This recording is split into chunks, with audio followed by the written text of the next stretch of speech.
Hello and welcome to Aftersound Review, and this time I will review the sibling of the very famous Moondrop SSR, which is the Moondrop SSP.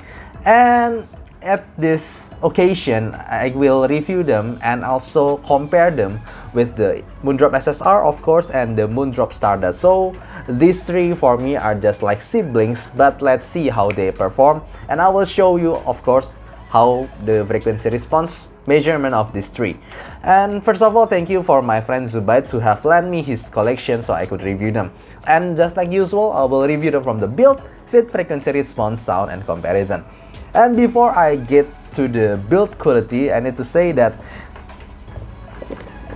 I need to give applause for Moondrop for somehow they are really making the SSP is quite different from the SSR straight from the boxing.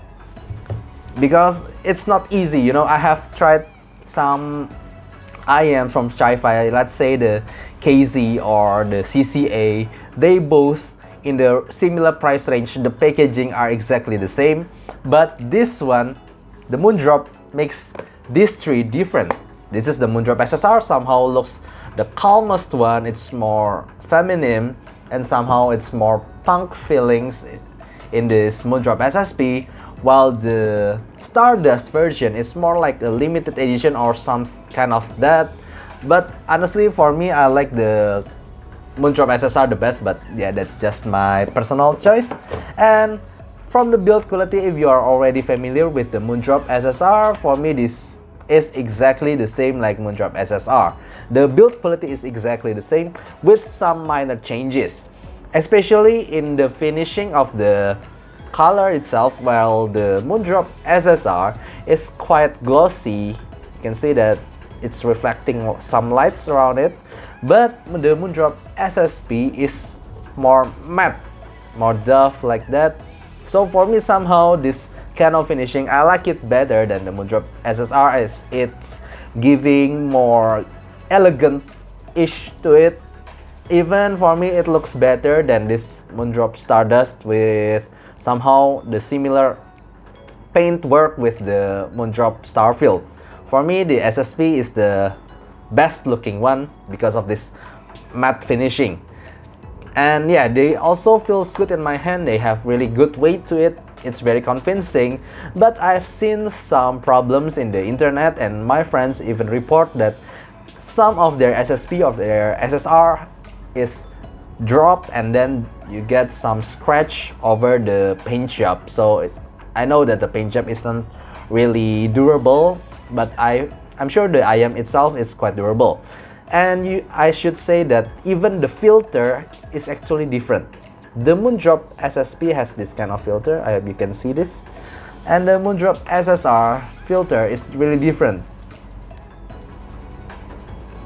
It's hard to explain, but yeah, this is the Moondrop SSR filter is exactly same like the KXSS or the KXXX, but the Moondrop SSP, I think it's a little bit more similar to the Moondrop Aria. I don't know whether it definitely changed the sound or what, but that's quite interesting. And then one other thing that I noticed, this pin. Take a look at this SSR pin. It's more blurry white color, while in the Moondrop SSP, it is clear. So yeah, it's a minor change, but that's something that I didn't notice when I see the internet. But then when I hold them, you can see clearly that they are different. So that's quite interesting thing. And then when it comes to the fitting for my small Asian ears, it is simply really good. I could wear them for hours without any discomfort, and it just feels really good in my ears.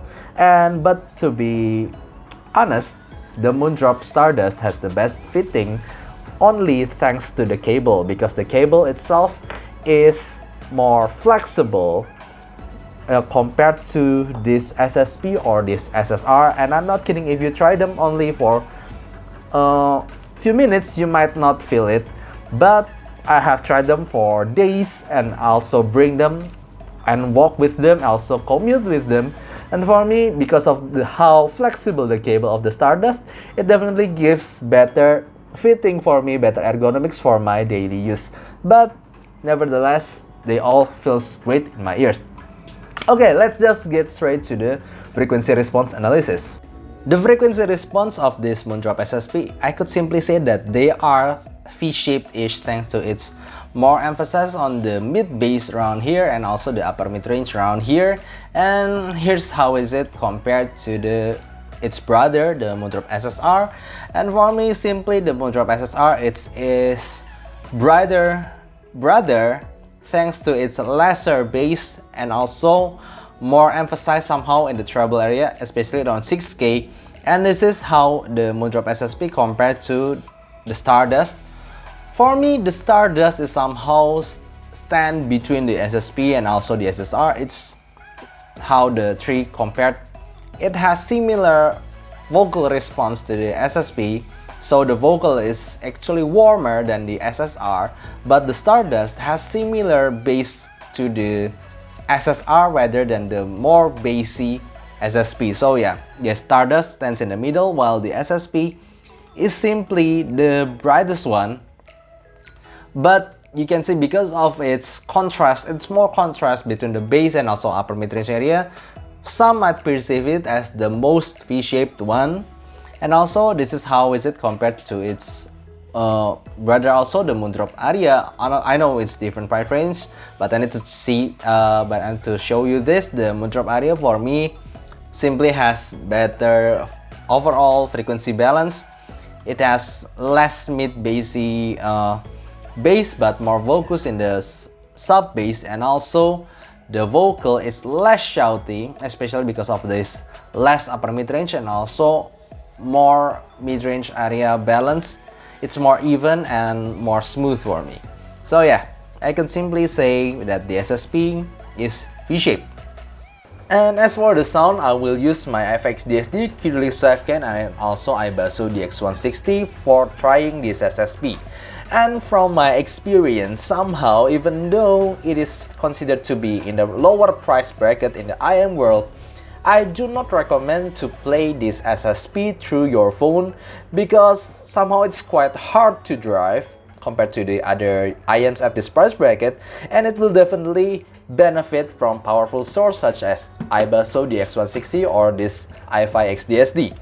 And also from the sound of it, for me, I still consider them to be quite V-shaped-ish somehow, but the emphasis is more on the bass and also the upper mid-range. There's a little bit of hollowness in the lower mid-range, that's for sure, that makes vocals somehow in a thinner side, but there's also roll-off in the upper treble, so the treble itself is in the smooth side, although it's a little bit thin, but it's on the smooth side and it's not really extended to the upper notes.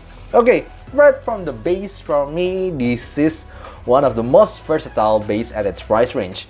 Because of how versatile it is, you can play pop, you can play rock at it. It's giving enough thump, enough punch, and enough quantity to make the sound more energetic and fun to listen to, and it doesn't bleed into the mid-range or something like that. It's just a really good energetic bass. And the mid-range, I should say, I get a little bit of mixed feeling around here because it's on the thinner side, that's for sure, but it's not as powerful as I'd imagine it to be, because when I play Kiela Settle or maybe I play Lisa, Homura or Yonha Winter Flowers, for me, there's not enough bite to the vocal. There's not enough bite to the scream of those vocals.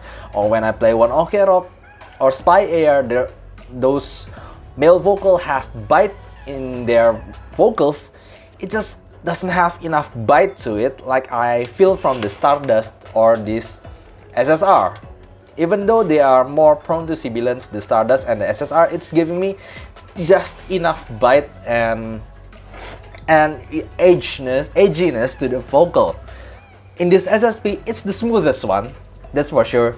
It's not sibilance, but it's on the thinner side, so it's I don't know, I get a little bit mixed feeling around here, but again, it's definitely depends on your preference and your sensitivity of the vocal area.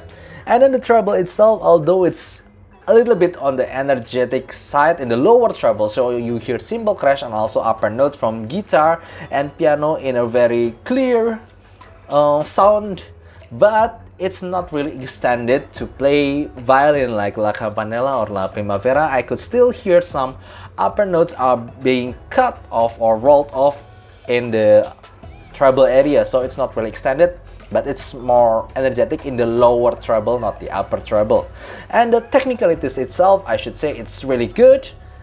And I consider at this price point the best is still the SSR, but it's the thinnest and maybe not really recommended if you're searching for fun sound. But this one is, I still consider it to be really good. The technicalities, the separation, and also imaging, also the soundstage, it's quite 3D, but it's just not as detailed as the SSR. But nevertheless, it's still in a good category.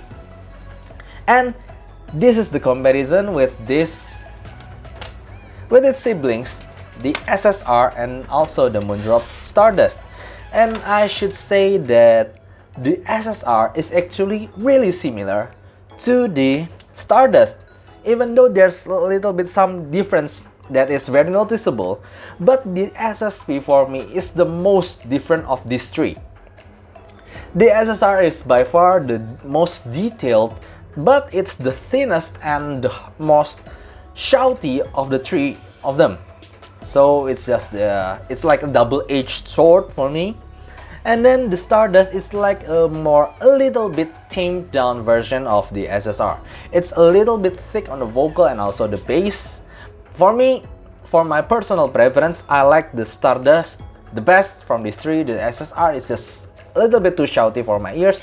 The Stardust is still a little bit too shouty, but I could tolerate them and I could definitely love the Stardust. And this SSP is the most different of them all. It's definitely by far the smoothest, but it is somehow the least detailed of the three.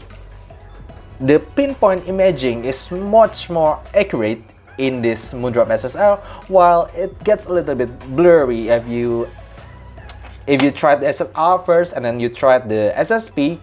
You get this smoothness, but you get this fogginess of or haziness somehow in the imaging, so it's not as pinpoint as the Moondrop SSR. But nevertheless, for me, somehow for the most of people, I should say that this Moondrop SSP is the most versatile because it's the smoothest one. It's still in the energetic area, but it's the smoothest. It's not as shouty as the SSR or the Stardust. But if you like the SSR and you want a little bit smoother version of it, go by the Stardust. It's just a little bit different, but yeah, I like Stardust. The SSP is really different in my experience. And then when I compare them with this Moondrop, this is the Tin 2 Plus. For me, the Tin 2 Plus is a little bit more thicker sound than the SSR or the Stardust, but it's still not as thick sounding as the SSP, even though SSP itself is leaning on the thinner side. I hope you can understand. They are all thin sounding vocal for me, but the SSP is the thickest of them all. Also, it's the most rolled off in the treble area. For me, if you want to search for the more organic one, you could buy just this Weezer HE01 or the Moondrop area, because for me, those two are the best when it comes to tonality. It's the most natural somehow. It's not as offensive as this all. For me, I can still hear some sibilants from the SSR. I can still hear some Tin 2 Plus sibilants. Of course, it depends on the track. But for my harshest song, I could never hear sibilants from the Weezer HE1 or the SSP. It's just the SSP is too thin somehow to be considered as natural for me. The HE1 is the most natural one. But that being said, HE1 is not as detailed as the SSR or the Stardust or the Tin 2 Plus. It's just the most organic one. So SSP like standing in the middle of them all. You could say it's a little bit strange because yeah, it's not as thin as the SSR or the Stardust or the TT2 Plus, but it's not as thick and natural as the HE1. But that being said, for me, this Moondrop is still really good one. It's just not my preference, not my cup of tea. Okay, I hope you enjoy this review and see you next time. Bye bye.